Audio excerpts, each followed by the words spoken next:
Look at this title, okay? Right-wing blogger launches GoFundMe for AOC's Puerto Rico grandmother in latest personal attack. So we finally arrived to the timeline where by sending money to a needy person can be construed as a personal attack.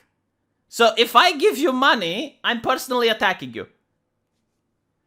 Man, I must be the safest person in the world because very few people attack me. Very few people attack me with $60,000 worth of super chat.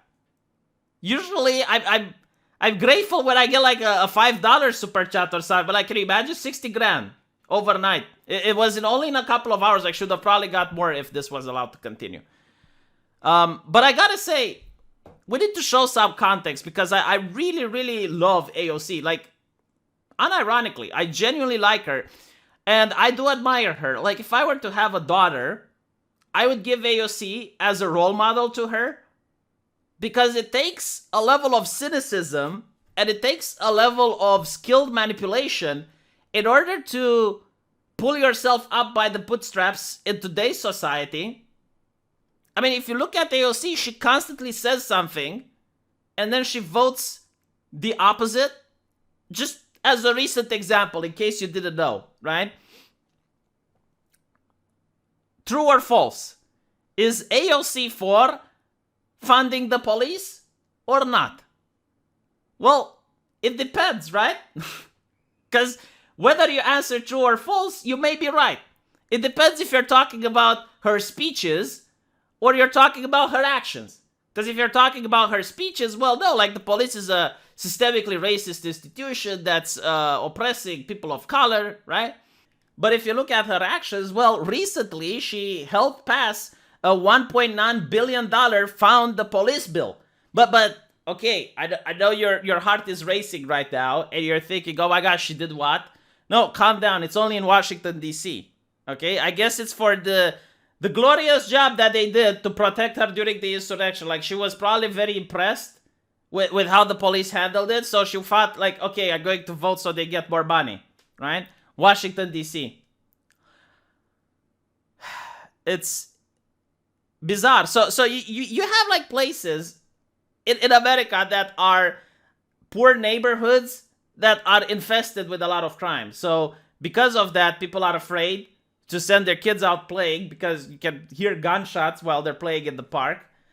They can't open businesses because banks wouldn't give them loan to open a business in a very dangerous area where their windows can be broken and people can steal the stuff from inside.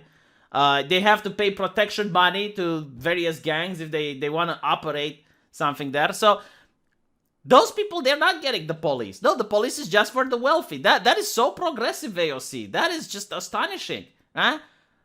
Requiring people an ID to vote, that is racist. But requiring an ID to go to pass the checkpoint from Washington, D.C., that's progressive as fuck. Like, you don't need an ID to vote for the elites, but you do need an ID to go into the city of the elites.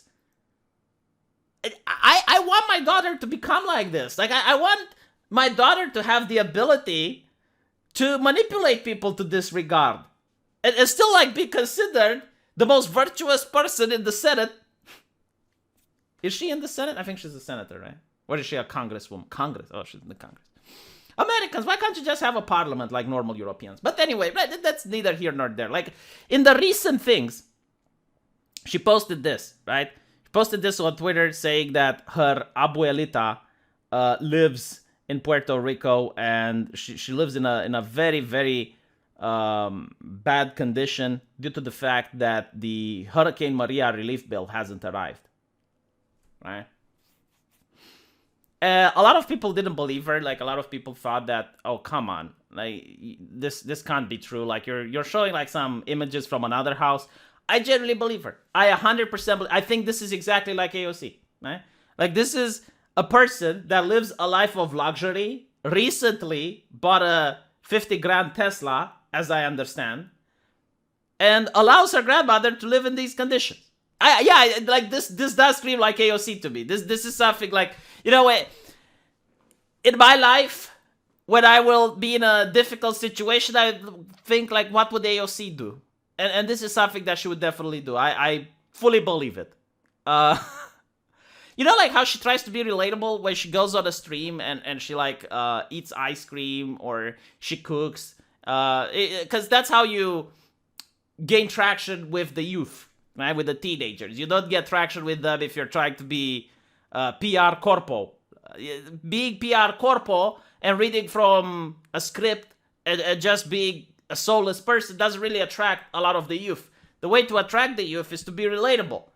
How relatable is it to leave your grandmother in these situations while you're living the life in Washington, D.C.? How relatable is that? One has to wonder. I guess it's pretty relatable with the new generation. My generation would never allow something like this. Like my generation, if you were to do something like this in my generation, people would shame you on the street. Like they would literally, you would walk on the street and people would be like, shame on you, V. Like V. And I'm like, what? Shame on you. You understand me? Like look at my, no, you look at me. Shame on you. Right? Like that's how it would be if I tried to pull a shit like this. If I were to live in a beautiful and luxurious place with expensive cars and with all the power of the world at my fingertips, and I would allow my grandmother to live in these conditions. And by the way, like these conditions are still better than what my grandmother used to live in, just so you know. But that's another story for another time. But still, like what really upsets me is the ideology of the woke, and why I'm against it is because it's the only ideology in the world that allows the very wealthy and the very powerful to pretend that they're victims. So you can have a congresswoman, someone that's living a life of luxury, as I mentioned before, and someone who is able to buy expensive cars and has one of the most positions of power in the United States pretend that she's a victim. I mean, I don't know like what other ideology you can use from the entire history of mankind in order to pretend you're a victim when you got all the power, right? And this is what the evil right-winger by the name of Matt Walsh pointed out. It's like, well, why don't you give money to your grandma? You know, like, what is wrong with it? Just give her some money, right? Now, I get what AOC is trying to say. All right? I'm not going to be completely biased here. And I get it. Like, what she is trying to say is that, look, there are people in Puerto Rico that are suffering because of this bill didn't pass. Okay? Perfect. I get it. Why didn't you just take some pictures of the people from Puerto Rico that have been affected by the hurricane, compile the video, and then show that? Why didn't you do that? Oh, I know why you didn't do it, because that takes work and effort, right? I bet she doesn't even know how to compile a video. Like, she probably knows how to take money away from the taxpayer and spend it. Like, she's an expert in that. But when it comes to actually compiling a video or paying someone to do it, that's difficult. And don't give me the bullshit. It's like, well, she couldn't go to Puerto Rico because of COVID. No, you don't have to go to Puerto Rico due to COVID. You can just ask the people there to send you footage. Okay? We live in the age of the internet. But even then, it's like, this doesn't really affect the average American sensibilities, because recently, all right, this is not systemic racismus. This is literally the fact that because of COVID, a lot of businesses were shut down. Like, a lot of people were told, hey, the government is going to keep you secret, keep you safe from the pandemic. So it's going to keep you safe from your paycheck, in other words, right? So sit home, relax. I don't give a shit about how you're going to feed yourself. Help will come. And they got like, what, $500, right? So you can have someone that owns a business where they hire like 20 people and their lives depend on that business. And then the business gets shut down, and here's $500. Now let's give, how much was it? $1.9 billion to the cops in Washington, D.C. So that's the problem, right?